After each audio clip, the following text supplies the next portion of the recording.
नमस्कार साथियों, कैसे हो आप। मैं डॉक्टर विकास शर्मा, सहायक आचार्य, राजकीय महाविद्यालय बूंदी।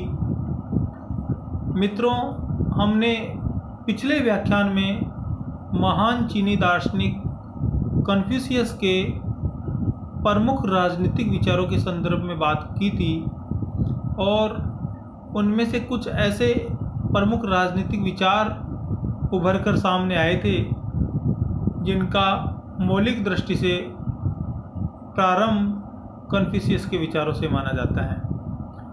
आज के इस व्याख्यान में उसी कड़ी के तहत हम बात करेंगे कन्फ्यूशियस के शिक्षा संबंधी विचारों के संदर्भ में।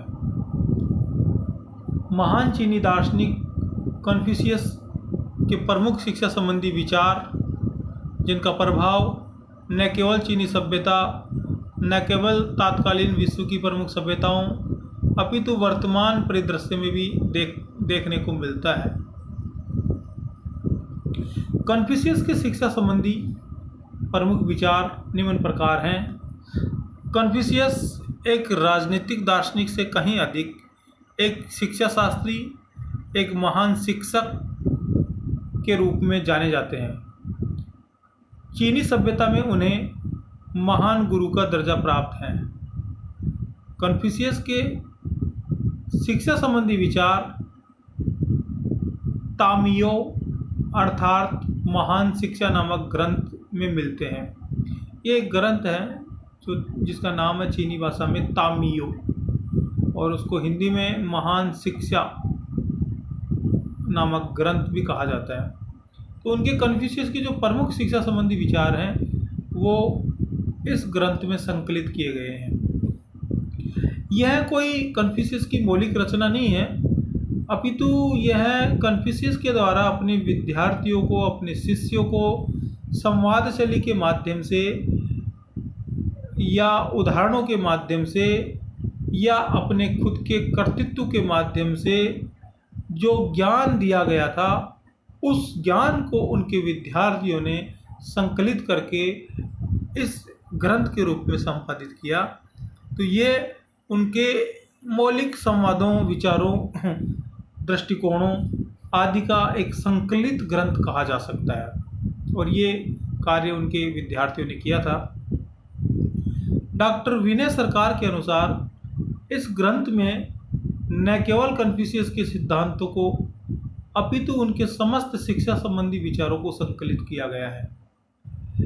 इसके आधार पर कन्फ्यूशियस की विचारधारा का अवलोकन भी किया जा सकता है, यानी ये पता लगाया जा सकता है कि कन्फ्यूशियस की विचारधारा किस प्रकार की रही होगी और कन्फ्यूशियस अपने सिद्धांतों, अपने शिक्षा संबंधी विचारों के माध्यम से क्या समझाना चाहते हैं और क्या परिवर्तन लाना चाहते हैं।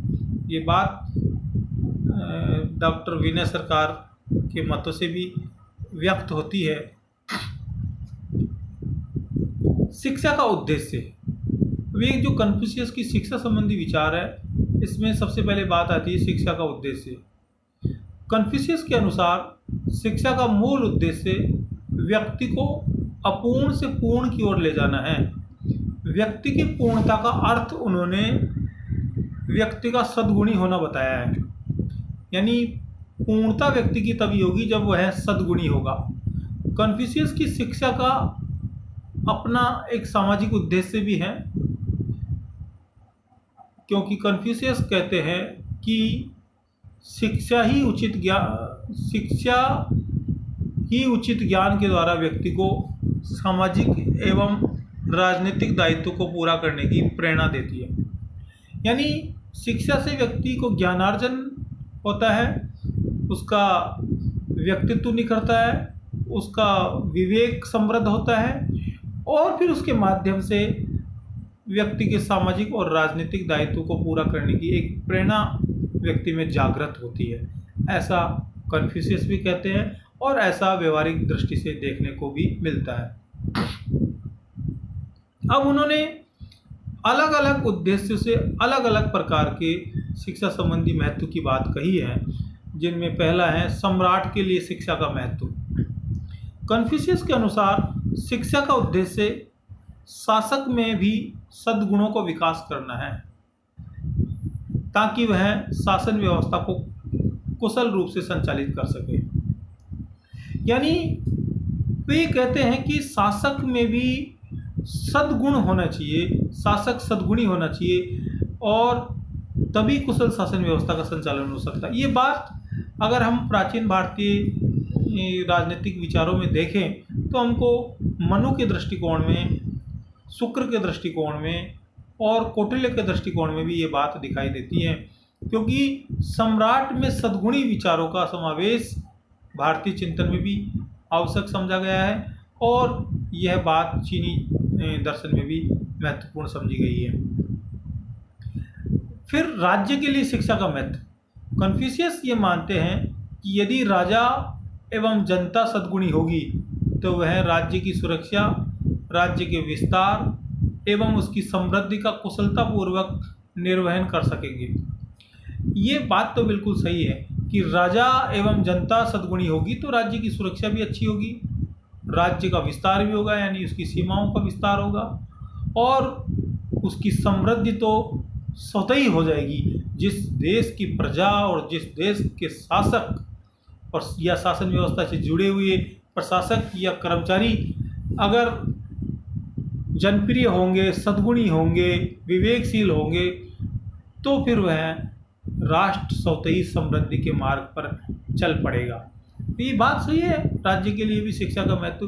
हाँ, शिक्षा ही नहीं होगी तो फिर व्यक्ति पशुवत जीवन की तरह, जैसे पशुओं का कोई जीवन नहीं होता उसकी तरह एक तरह से राज्य को छिन्न भिन्न करने में, राज्य को पतन की ओर ले जाने में ही अपना सहयोग कर पाएंगे। इसलिए शिक्षा तो हर व्यक्ति के लिए जरूरी है, राज्य के लिए ज़रूरी है, समाज के लिए ज़रूरी है, ऐसा कन्फ्यूशियस भी कहते हैं, अन्य दार्शनिक भी कहते हैं और मैं भी ऐसा मानता हूँ। शिक्षा ही एकमात्र माध्यम है जिसके द्वारा जनता की कुशलता के साथ राज्य की समृद्धि के लिए प्रयास किया जाता है, क्योंकि शिक्षा से नवाचार होते हैं, नए नए विचारों का सर्जन होता है, नए नए विचार आते हैं तो नई नई योजनाओं का सर्जन होता है और उससे कुशलता के साथ राज्य की समृद्धि के लिए प्रयास किया जाता है। ये जो शिक्षा संबंधी विचार हैं कन्फ्यूशियस के, बड़े महत्वपूर्ण हैं। कन्फ्यूशियस की शिक्षा प्रणाली का पाठ्यक्रम, इनकी शिक्षा प्रणाली का पाठ्यक्रम बहुत व्यापक था।